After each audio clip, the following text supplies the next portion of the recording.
Eloise. And my name's Kieran, and welcome to the Sparkly Medics Podcast. In this podcast, we hope to bust some medical myths, talk about all the hot gossip, and hopefully have some fun on the way. We just want to make a quick disclaimer that everything we talk about in this podcast is our medical opinion and not medical advice. If you have any queries or concerns, please consult your local GP. And if you enjoy this podcast, please save, like and subscribe. Oh, we're finally doing this. Which I think a lot of people who are listening, our friends especially, will be like, what? When did you decide to do this? Yeah, they're normally people who zone out of our conversations. Hopefully not, though. Yeah, that's actually really true. But actually, we have been planning on doing this for months now. Yeah, and hopefully it's going to be quite good. Well, I hope so, or else we'll find out sharpish if not. But I think it's probably quite good if we introduce ourselves a bit more than just our names. Well, can I interview you? Oh, yeah. Yeah, go on. Okay, name? Eloise. And Eloise, tell me what year you're in medical school. I'm in 5th year. Which means what? So are you final year medical? Yeah, so it's a bit weird at my medical school. We do our finals in 4th year, not in 5th. Mm-hmm. So I have completed my finals, so I'll never do another written exam in medical school. But just to make sure we're safe and practising well, we have OSCEs, which are the practical component of our exams, in 5th year. And I've done a degree in between 4th and 5th year, which is how I met you. So that's me, really. And I kind of want to throw in some random questions about what do you want to be when you grow up and eventually graduate. Eventually. Hopefully. It's pray been to quite God. a long time. I know, right? I can't believe it. What would I like to be when I grow up? I think at this moment, and I'm very set on it, is to be a plastic surgeon. Ooh. I know. Everyone's always like, really? You? Yeah.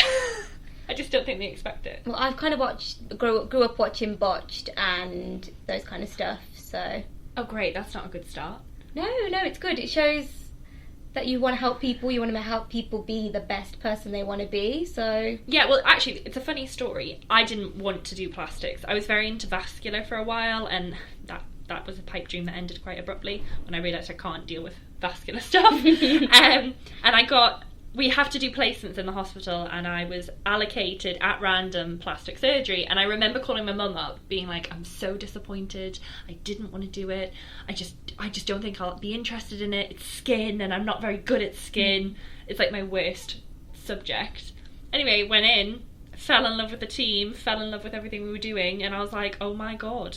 It's always that way though, isn't it? When you're picking a specialty, you hear from people they say I just landed into it, I didn't even think of doing it, and all of a sudden...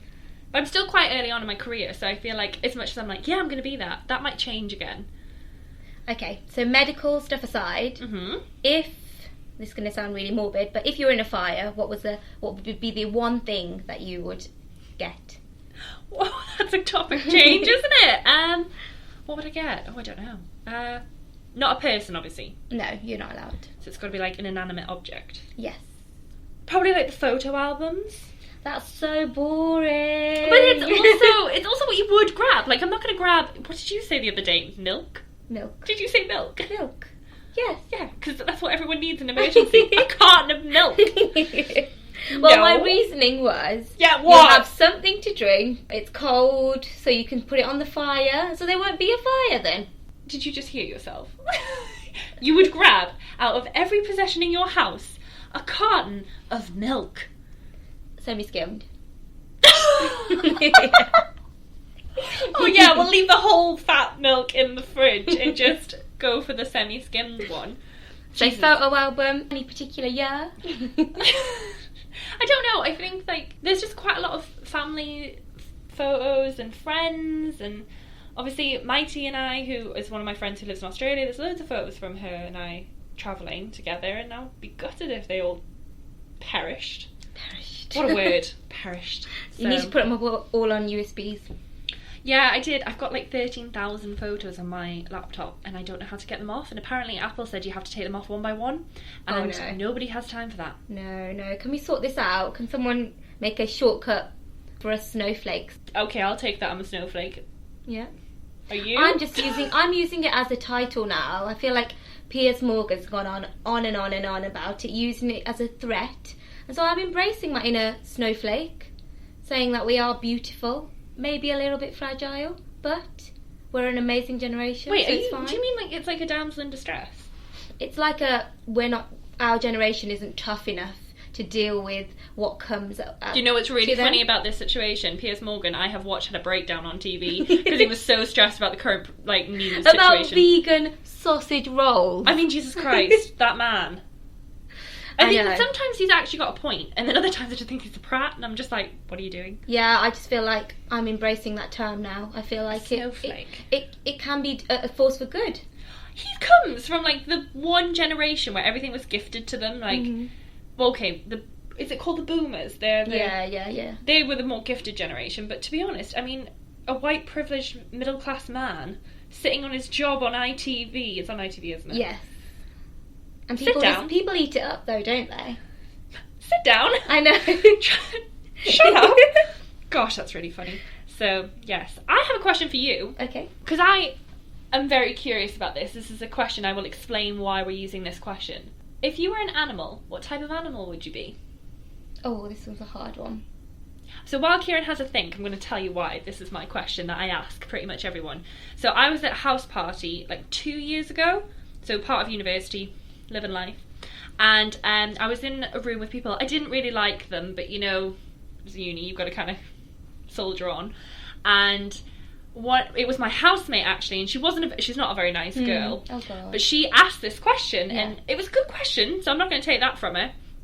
And I remember her answer so vividly. She was like, if you were a type of animal, what animal would you be?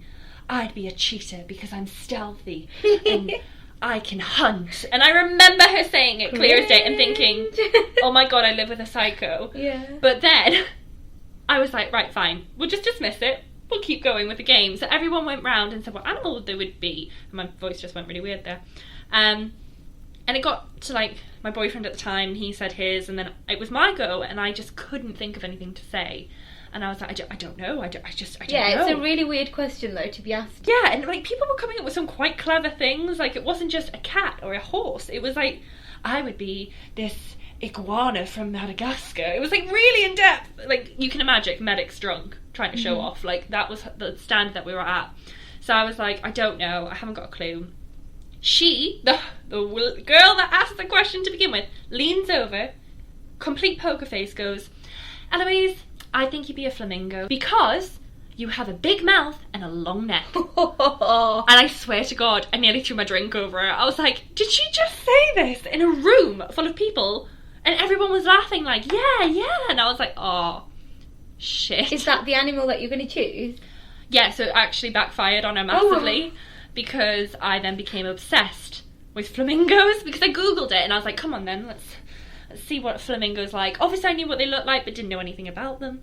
Did you know a group of flamingos is called a flamboyant? Yeah, there you go. There you go. I don't know how that relates to me as much, but I just like the word. I feel like if someone said flamboyant to me, I'd be complimented. Obviously if someone called me a flamingo, I'd be like, where is your head at?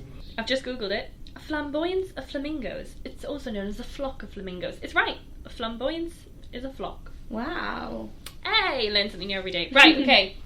So what would you be? I would be a Labrador. Ooh. Yeah. Part of my reasoning is because I feel like I'm quite perceptive of what's going on. Right. I'm quite a good judge of character, but I'm quite loyal to my friend. But I don't feel like you're very daft. I think that Labradors in my head are a bit like a daft dog. Yeah. And you're not daft. I see them as the typical Disney dog that you want, the family dog. So realistically, you're not a Labrador, you're Nana from Peter Pan. That's what you're saying. I am basically Nana. That would make a lot of sense. Obviously, if any of my friends listen to this, please tell me if they think I'm something else. One of them will probably think I'm a dog, but something else that I probably shouldn't say. You said that so funnily. They'll probably think I'm a dog. They'll probably think I'm a dog, but more like a BICTH than anything else. So, just to remind you, I have been swearing in this podcast, so I'm sorry for anybody who doesn't like cussing. It's okay, I can swear. I normally swear. I don't know why I didn't say that just then. Bitch. The word you were looking for was bitch. No, I like it. I do like it. It's a good one. Right, moving on. Okay. Your question? Oh, yeah, go on. Yeah, well, actually, I think we're finishing off with the weird question that was brought up in conversation the other day. So, because there's not that many of us on our course, we talk about everything and anything. And this one came from our good friend Scott, who has shit banter, to be honest. No, I'm joking. He's gonna totally call you out on that. We all have shit banter when we're together. Jesus Christ, we must be so boring. I feel so sorry for anyone that has to listen to us, but there we go. Sorry. Makes a podcast at the same time. I've just realised that. I was like, oh, sorry guys. He came in and he was so serious, wasn't he? We were just, sometimes he just has a thought and he just doesn't think about it, and he was just like, guys, if you were a utensil, what utensil would you be? And we were like, what? Well, I had it. I knew I was going to be a knife. You're a knife? Yes. 100%. Why? Because, well, being a knife, or if you had to use one utensil for the rest of your life. Yeah, you have to use a utensil for the rest of your life. And no hybrids, no sporks, nothing. No, nothing fancy. See, he walked in and he tried to say he'd be a spork, and we were not having it. No. Mine would be a knife because you can cut stuff on it. You can technically eat stuff on it, and if you were on a desert island, then you could probably do a lot more with it as well. Okay, now you see, I'm still liking my fork. I'm going to keep my fork. You can cut things with a fork, depending on how sharp it is, but you can cut things. You can pierce things, stab things. But you could do that with a knife. Yeah, I know, but do you know what? In my head, I've got it like a trident. Yes. And okay. I just want to be cool with my trident. Obviously, it's a tiny fork, not an actual... I love how no one chose spoon. Because technically, what could you do with a spoon? Suffocate? Did you not know that? No. You can drown in a tablespoon of water. Oh my god, no way. I didn't know that. Yeah, as long as you cover your mouth and nose. Guys, this is not tips, by the way. Don't do this. Yeah, you can drown in a tablespoon of water. That is scary. Okay, we're staying away from spoons for the rest of our life. But a knife and a fork. Oh, we could be a pair. Oh, I never thought of that. We not? That's so cute. I know. We just need to be together to use both utensils, but it will be fine. See, thinking outside the box. Yeah. Looking out for each other. Yes, that's what we need. Labrador and flamingos together. Yeah, okay, together. they do not. No. I can just imagine you like chewing on my leg or something, like, get off. Like, you can so imagine like a flamingo just like looking down at a Labrador being like, oh, what is that? Hey, I'm Nana. Nana doesn't look down at anybody. No, she has a cute little hat. Yeah. And it's very nice. But anyway, I think that leads us in quite nicely to Kieran. What's in the news today? Well, I feel like we should talk about the elephant in the room, which is COVID-19, aka coronavirus, and how no one would be able to predict what the hell is going on currently. I think it's really interesting because I've been aware of it since before Christmas, because my best friend's in Hong Kong. My other best friend, I love you. She moved out there in March, and then this all started kicking up. Like, the rumblings were like in November. Yeah. So she was telling me about it, and I was like, oh, right, yeah. And really naively, I was like, oh, it's not that big a deal. It's okay. Which is what I think everyone was doing. Prime ministers, doctors, everybody was like, it's just a common cold. It's just the flu. It's fine. Little did we know. It's like spread across the entire globe. And I feel like, you know in Chicken Little when they're like, the sky is falling, the sky is falling. Like, the sky is literally falling. It is. And we're all trying to remain quite calm in the minute. So I feel like for our listeners, since we're doing the whole medical myth busting, shall we have a chat about what COVID-19 is, what we understand it to be? Yeah. I feel like there's a lot of things, especially on Twitter, where people can get confused and there's fake news about. Yeah, I think there's lots of terms being said, and how we would describe it in the medical sense is that we have doctors and lay people. We're not being mean by labelling anyone who's not medical as lay, but it's just like the way we say certain terms to people. So I would never come out and say, you know, you've had a myocardial infarction. You've had a heart attack. Yeah. Like, the lay term in saying myocardial infarction is a heart attack. So it's just like, we're going to try and translate some of the terms that have been said. Yeah. Just to make it a bit easier to understand. So if I asked you what is COVID-19, what would you say? So it is a virus, and it's very similar to the influenza virus in the sense that a virus is different from bacteria. So I think that's where we have to start off first, because so many people, and I've seen so many reports of people, you know, saying, I need antibiotics, I need antibacterial wipes, and I'm like, guys, that won't help. So the reason bacteria and viruses are very much like apples and oranges. They are something that can make you ill, but very, very different.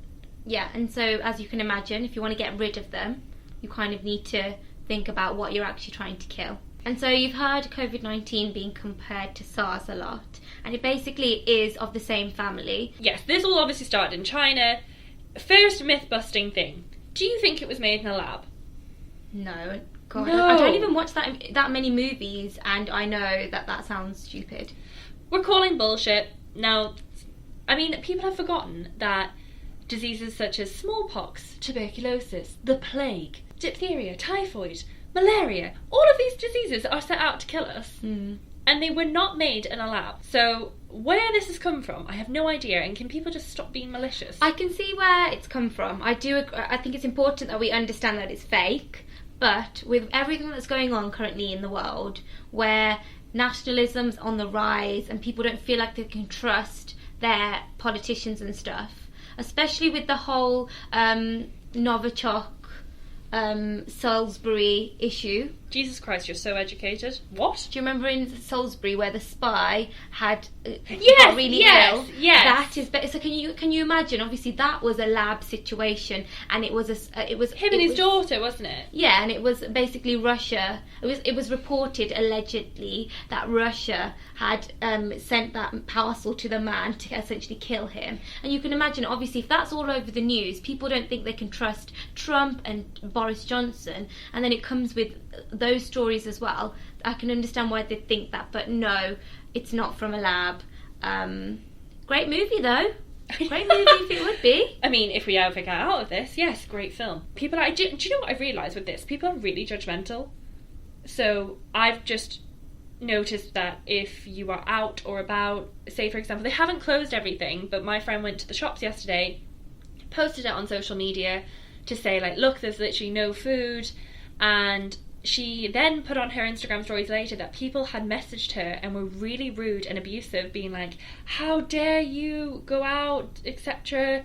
And she was like, I really needed to make an emergency pharmaceutical run. Like, it wasn't me just going out for the sake of it. Yeah, I feel like at the moment in this current state of time, we're socially distancing currently, but if we had to go into isolation, that's a different matter. So yeah, get away from me. Yeah, then then we need to make sure we're not leaving our home, we're only going out for essentials. So yeah, it's a very, very scary time. Eloise, obviously it's even more scary for you. You work in A&E at the moment. How's that been? I am working in my local hospital in A&E as a member of staff, and do you know what? I'm so proud of my hospital. Like, I couldn't be prouder. Like, the work ethic of most of the staff, all the nurses, all the doctors, the porters, the people that you don't see in the news. Yeah. I've just been so great. And I think what's really reassured me in this whole pandemic crisis news, everyone's dying, is that in my department we've kept things very calm. So where I work is not in the COVID section, we've cornered that off, but as very rightly said by one of my consultants, people will still get ill, people will still have strokes, heart attacks, falls. They will need A&E just as they would on any normal day, despite this all still going on. So I'm in that section of A&E. I'm working with the people that, fracture their hips. That doesn't mean that we're any less at risk, because people can be... So I think this is important to say, that the incubation time is 2 weeks. Right. So you can have the virus and not be displaying symptoms for up to 2 weeks and think you're fine. So you're coming in, that's what the huge problem is with this disease, is that the incubation time is quite long before you're symptomatic. Obviously on the news we've been hearing over 70s have to self-isolate. So you'd think as a young person, why the hell am I doing anything really? I'm fine, I'm just going to get a flu, I'll be down for a few days. On your end, what are you seeing? Yeah, it's not over 70s. It's not just over 70s. Yes, they are like the biggest age group that we're concerned about, and we are seeing that, but what I've been very aware of is the fact that there has been deaths in Italy of people in their 30s. That's like younger than my parents. There's 6 years between me and the doctor that recently died in Italy. That's so scary. And it's terrifying. And to think, and the reason why is because they're just being continually exposed. We do not have enough PPE equipment. I mean, I didn't have enough equipment on my shift the other night, and that was a bit scary, but what we are saying is we're trying to do the best we can with as little as possible to protect as many people as possible, and that's really difficult. And there will probably come a time, if this gets worse, is who do we provide care to? Will it be that's the doctor's worst nightmare, like choosing who they want to give treatment to. And that's why it's so important that everyone follows the guidelines and stuff. Please don't make us have to make that choice, because it's just, because I know this is what scared me, was that logically, if you had a 90-year-old patient and a 28-year-old patient, you're going to choose a 28-year-old. You always will. That's okay in that extreme version. But when it's a 63-year-old patient and a 59-year-old patient, my dad's 63. Like, that's not old. That's not old. He's fat. Like, that's not old at all. We're not talking about a massively aged group of people. We're talking about like mums and dad age. I got worried because I came home yesterday and Aidan had coughed when I came in, and I know we're all a bit hypervigilant. And Aidan? I was just Aidan's my little brother, by the way. He's 3 years old. He coughed, and I was just a bit like, oh my god, let me check your temperature, blah blah blah, because I just know that the vulnerable people will get to that point where they're being intubated, and intubating means you need help breathing, so you're attached to a ventilator and they essentially blow oxygen into your lungs. Yeah, that's pretty much it. You've got it right. You have to have a tube put down your throat, and then that opens up your airway, and then, like Kieran said, it forces not just oxygen, but other, like a mixture of air.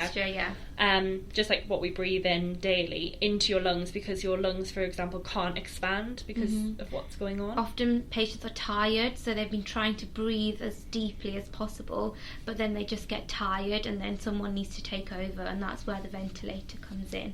So, what we probably should talk about is the symptoms, because, like I've said about the incubation time being 2 weeks, I had a little read up on what is true symptoms, what's not. Because the problem is that we're in this time in March where we're just coming out of winter crisis, we're just coming out of like our flu epidemic. Yeah. Difference between a pandemic and an epidemic. So people are still kind of a bit sniffly, still have cold-like symptoms, and we need to just kind of tell everyone, well, this is the key symptoms of COVID, and this is a cold, so just know the difference. So I think in 88% of cases, COVID will have a fever above 37.5. So your normal temperature is 37. Anything higher is deemed as a fever. Yes. And in 88% of cases, they will have a high fever. And then we have the whole dry cough as well. Yeah, 68% of cases have had a dry, persistent cough. But that's not mean to say that some people are just asymptomatic as well, and they won't show those symptoms but will have COVID-19, and those are the people who are most likely to transmit it to other people because they don't feel ill, so they don't think they need to stay away from people. Hence the reason why social distancing was brought through. So other types of symptoms, I think headache occurs in less than 30%, sore throat less than 30%, but symptoms such as runny nose, like a stuffy nose, sneezing, that's 4%.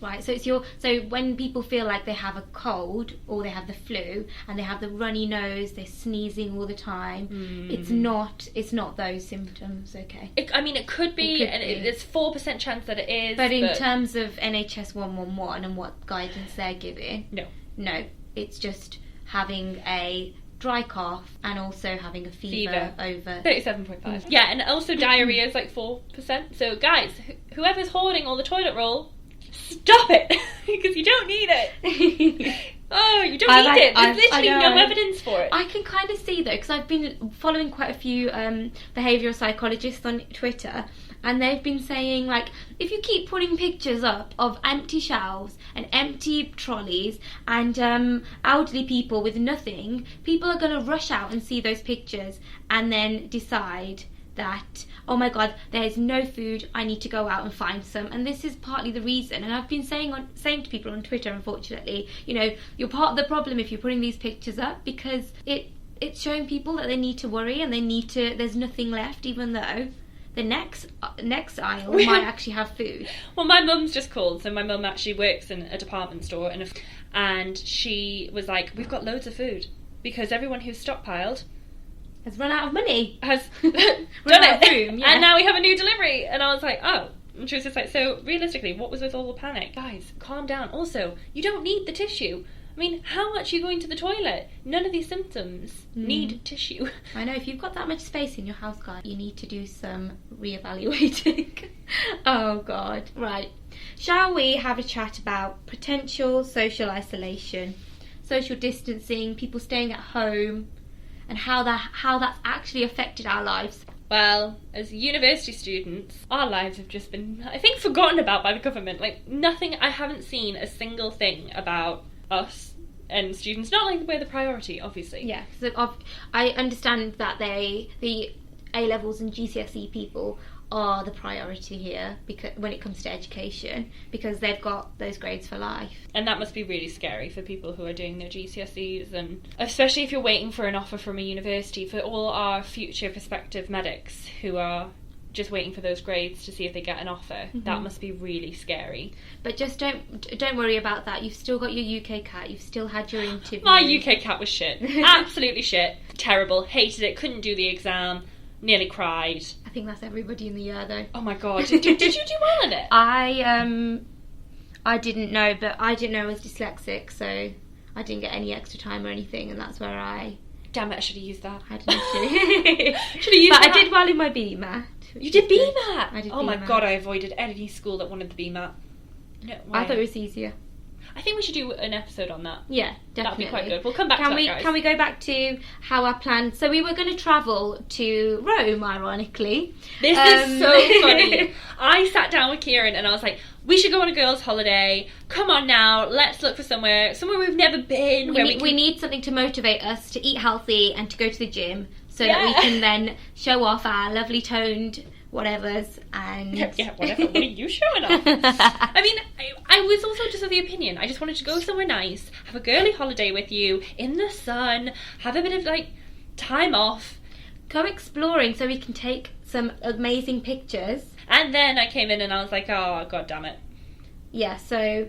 Not that that's the priority. Well, just as a huge thing. I think loads of people are like, you're not going on your summer holiday, poor you. We're just saying in context. Thank God we didn't book it. Thank God we didn't book it. We were literally about to book it on the Friday, and on the Wednesday all this happened. And we were just sitting in the lectures like, oh, whoops. Thank God. And like, we mentioned Scott already, but Scott was like, well done guys, you didn't book it. Yeah. Thank God for that. Exactly. And obviously we haven't told you guys, but we're intercalating in an anatomy course. Just say it again. Anatomy. Anatomy. So how the hell does anatomy go online, and how do you assess somebody online is going to be an issue. And so I don't know if we're going to graduate. I think that's our biggest priority at the moment. I mean, I'm very thankful for the fact that we've intercalated and we're not current. I would have been a fifth year now, and the stress on them at the minute is so scary. They haven't been examined. They're being told that they're going to be in the hospitals working without being... Well, they will be checked, and I think that our medical school particularly are making sure that the GMC just know that we're safe. But whereas my medical school, they've had to do their finals in less than a week. Have they done them? They're starting this week. Oh my God, that's so scary. How are they even going to sit them? Because you can't have that many people in a room. I have no clue, but I suspect respiratory is going to be one of the OSCE stations. Really? What gives you that impression? Sorry, can you just intubate this? Oh, I saw something so funny, and I know it's on Facebook and we shouldn't believe everything on Facebook, but it made me laugh so much. It was like, for people who are panicking, who want to go to hospital just to be checked, they were like, please don't, because you might be intubated by a gynecologist. And I died. I thought it was so funny, like, that's what's happening. They're having to draft in doctors from different specialties to help. And the retired doctors are getting F1 wages, which is interesting. Are they? Yeah. Why? If they retired at a consultancy level 2 years ago, why are they coming back as FR1s? Because they haven't trained for a few years, and that's probably why. Oh, that's interesting. It's probably negotiable, but that was just something I heard. So, that's lol. Lol. Hi. During your retirement. Oh wait, but then my whole argument is that means that they are of the age group that are at risk, and they're now going into the hospitals to help. So I assume they're not going to be on the COVID cases. They'll just be on the general runnings of the... Yeah, exactly. And I hope they work for... They do the clinical admin for 111 as well. Because otherwise, until this peaks, so everyone's talking about the curve. Yes. And flattening the curve. So until this actually peaks and then it'll eventually level off. At the minute, it's just getting a bit worse. Can we have a chat about what we're seeing on social media? Having 2 days to take all the pictures for my master's dissertation, and so I've kind of, to alleviate some of that stress and not get stressed about what everyone else is doing, having a great time in their houses, I've just decided to go off social media for a week. And I do tend to do this when I'm quite stressed. You're barely on social media. I try to limit social media because I know if I'm getting stressed by it, for me, it's not a necessity. If it's stressing me out, I need to get it out of my life for a few days and I'll come back to it. Yeah, so I have different accounts that I use depending on what I'm posting on social media. Look at me go. And what I've been seeing a lot on my general like health and wellness account is that everyone's like, workouts at home. Yes.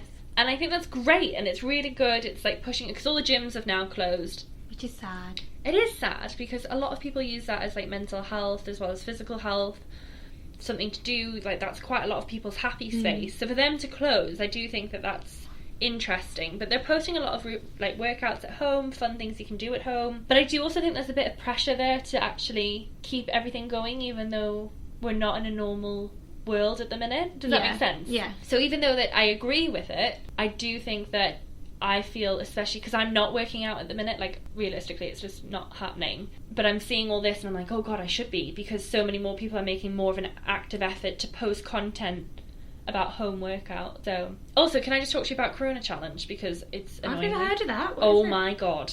So I've seen a few people doing hashtag Corona Challenge and they're doing things like licking the toilet seats. yes, I've heard about this. And that wasn't that bad, but I just kind of thought, guys, have you not got something else to do? Like genuinely in my thought I was like what on earth is that? But I do like the fact that everyone's getting involved in TikToks at the moment. I like That's that fun. because everyone's just doing dance challenge, but I just don't think you need to write hashtag Corona Challenge. I think that's just so bad. So next week, Eloise, when you go back home, yes, what are you going to do in your self-isolation? Are you going to try and stay protective, or have you got any plans? Do some admin? Sorry, that's funny. My sister's back home, so we had a massive drama with my sister because she goes to university in Queen's in Belfast, so we had a massive drama getting her back into England. Oh god, what happened? Well, it was all very fine, and then suddenly it went very panicky, and they was cancelling flights, and flights were being rescheduled. The uni told all the students to leave. Oh, so same as ours as well. Yeah, pretty much. Yeah. And my sister is never great in a crisis. I'm hoping she'll come on here and talk to us one day, because she's so funny, but my god. 2 Geordies in the room, I better run. I don't think I sound very Geordie on here, but we'll see, probably. If people have it. Guys, if you have any comments on how Geordie I am, let me know. Yeah, she was literally standing with her suitcase going, well, what do I pack? What do I put in here? What if I'm never coming back? Like, in dramatic fashion. And she had a point. What if she doesn't? Well, she will go back eventually to obviously get the rest of her stuff, but she'll never go back as a student, as part of Queen's. Oh, yeah. She's in her final year, that's it. That's the same as me here. I'm not. No. This is my last day on campus, I think. Yeah, before I go back to med school. Oh, no, I'm not ready for that. I might cry. I haven't been able to say bye to anyone as well, which is kind of sad. But, you know, there's worse situations you could be in. Yeah, but I think when Saskia was packing her bag, I was like, this is really interesting, because yes, this is such a weird situation. It's never happened before, first pandemic. But this does happen to loads of families around the world, where in the middle of the night they'll just have to leave because of God knows what, and whatever problem that they're having, such as like war, famine, disease. And I was just like, I think we all need to take a look at ourselves, seriously, because I have definitely watched on the news being like, we should close our borders, refugees, da-da-da-da-da. And I'm just like, nationalism always rises and then something happens and it goes back again. And last time it happened when we had the wars, and now it's happening and we've got Corona. So hopefully this will reset us back. Yeah. I do think the government's been quite good at the moment. Obviously, do you? I do. I think obviously it's not affected my family as much yet, and that's probably why. I'm quite lucky. My mum's a nurse, so she's obviously working still. But I do think they've been very, very good with the meetings and the daily updates. It can get a bit full on. I'm waiting till every day at 5 o'clock to listen to the Prime Minister, and then it gets me anxious. And so... Does it? I have been using my meditation app a bit more. A lot of anxiety's been said online. Like, they're like, I'm getting so anxious about it. And I completely appreciate it. It is so scary. I think for me, it's more, if anyone else is like this, I'm a planner. I need to know everything. I need to plan every situation out in my head, and I can't do that now. Kieran has like A, B, C, D plans. Like, we had a Viva scheduled last week, and I swear to God, I was like, it's not happening. Kieran, it's not happening. We're not going to go in. And you were like, it's happening regardless. And I was like, you were coming up with all these ways they could make this Viva, practice Viva, happen. It wasn't on, by the way. No, it wasn't. But I won. Yeah, you did. But I think I'm not the only one who's a planner. There's quite a few people, and this is a worst case scenario for those people. Obviously, it could be worse, because I can imagine those people who are self-employed and don't know when their next income's going to come in and stuff. That it's obviously worse for them. But I feel like the government's been quite good in my eyes. I think they should have put us on lockdown now. I do think that. I think this half foot in, half foot out camp of let's close restaurants and pubs, but not have a full lockdown. Just lock us down. Like, it's far easier. And I think the way I explained it to my family was how I would explain it to a patient in terms of anxiety. If I was to say to you, Kieran, I'm going to inject you with a vaccine, but in 10 minutes. Yeah. And leave. I would be terrified. You'd be really anxious. Yeah. It would give you enough time to be like, oh my God, I need to do this, I need to take my jumper off, I need to, like, oh my goodness, it's going to hurt. It would really increase your anxiety level. If I just turned around and said, Kieran, here's an injection and I'm doing it right now, you almost don't have enough time to panic necessarily, because it's too quick, we're doing it here now. But then my argument to that is, when do you release people? Because I kind of feel like currently we're instilling in society the social distancing measures. So people get used to that, then we socially isolate them, and then when they come back in society, they're still doing those measures, the things, the social distancing that they've already learnt. And so we don't have a peak after we've all been released. Instead, it'll be like a wave. And so I'm just thinking... That does practically work, but I think that would work if you had 20 yous. And when I mean you're a rule follower, you follow the rules, you would... definitely honour those social distancing stances. The fact that we have people who just don't care. I agree. I feel like they could have closed the pubs and stuff a lot earlier.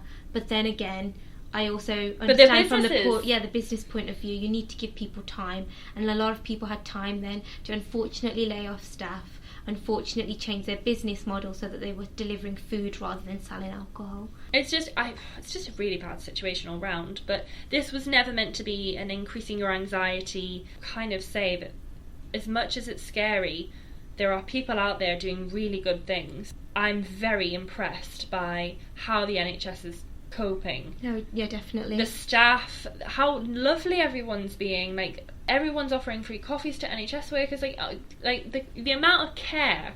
I think I'll bring it back to Brexit. Oh God, to that. You have. But I think, especially on Question Time, where one guy mentioned that doctors are in the 5% of the highest earning. Are we? No, we're not. But I feel like after that, a lot of people were like, what the hell? There was a lot of, EU people work in the NHS, we're going to treat them badly, blah, blah, blah. This has sort of reset all that and said to people, you guys at the NHS, no matter where you're from, you guys do an amazing job. An American doctor on at the minute. I have doctors from India, doctors from Nigeria, all within one shift. I've met all these different people from all these different areas, all just trying to do their job. Yeah. Nobody cared where you're from. If you can do it, you're there. Yeah. And I think that we did need that kick up the bum to be like, you need to stop assuming that because everyone in the NHS comes from somewhere else that they are not needed. Yeah, no, totally. And I think one of the things that the nurses and I have all been speaking about, because I'm probably closer with the nurses than I am with the doctors. That's always good. Well, in my current role, and I also like the sweets. Love the nurses. They bring sweets in, it's great. And we were talking about how, being in the public sector, we're the first potentially to get pay cuts.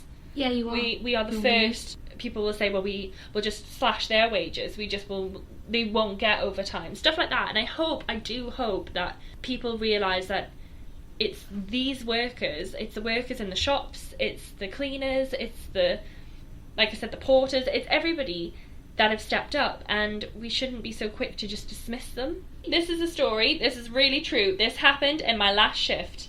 A patient came in, she'd had a fall. Yeah. She said, I've left the oven on. So we were like, well, what do we do? What do we do? What do you do in that situation? She's left the oven on. She's going to be in for days. What do we do? So the HCA went to her house and turned the oven off. And that's not the first time she's done it. And she disappeared, and I was like, where's she gone? And then they're like, no, she's gone to that flat to turn the oven off. And she went in and she turned the oven off and came back, locked, and also she turned all the lights off because everything was on, obviously, in the chaos that had happened in the flat. So she turned everything off. She made sure the door was locked. She came back, and I did say to her, well, why did you go? Because that's obviously not within your job role. That's not in your pay. She went, because otherwise we'd have to call for the fire service, fire truck. To do. What do we do? Firefight? Are they firefighters? Yeah. Are they? Yeah, they are. Firemen. We would have to call them. Yeah. To go, and that's a waste of a service. It's a waste of a call out. Bearing in mind, that's amazing. I mean, an ambulance costs £120 to call out. I think it's about 120. But it just made me realise that, when it's, even though you have so much work to do and you're underappreciated sometimes, it brings it back to, but this is why I'm doing this job, because for people like that, when people need you, you're there for them, and you can make so much of a difference. Even if it's going on TV and giving some advice, and hopefully, to all the non-medics out there that are listening to this, hopefully we've alleviated some of that. I mean, anxiety. hopefully. Yeah. Fingers crossed. I mean, I think a really good note to end on is not just what we're seeing in changes in humanity and hopefully how people respect each other from this point on, but also the climate change as well that's happened. Because I've been astounded by the fact that China had the worst pollution rates in the world, and it is all but cleared up. Exactly. In 2 months. And a few months ago they were saying, I'm sorry, we can't stop people from going to work, we can't switch off the factories, we can't do this. You can. Hello, Mother Nature works in mysterious ways. You can. Yeah. Absolutely. Venice has had the clearest canals in years. That's amazing.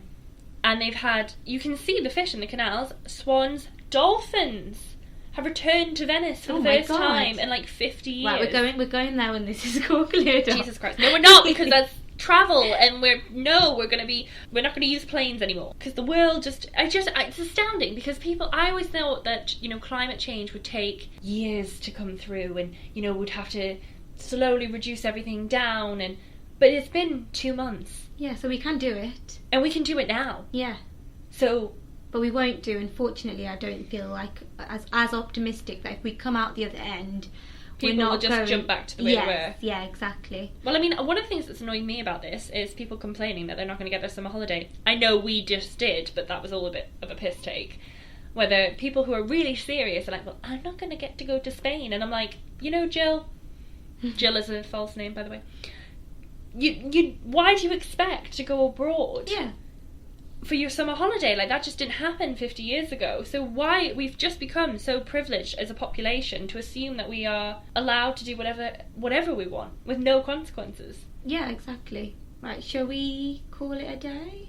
I think so. I think it's been a lovely little chat. It has been. We've gone through Corona, we've gone through us and how we've met. Yeah, so hopefully you've enjoyed that. Yes, I think my final question to you, Kieran, since we opened with questions, I think we should close with questions.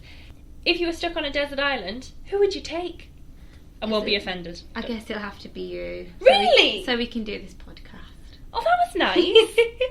Oh my goodness, that was lovely. And that is the only reason. That is the only reason. I'm joking. Hey,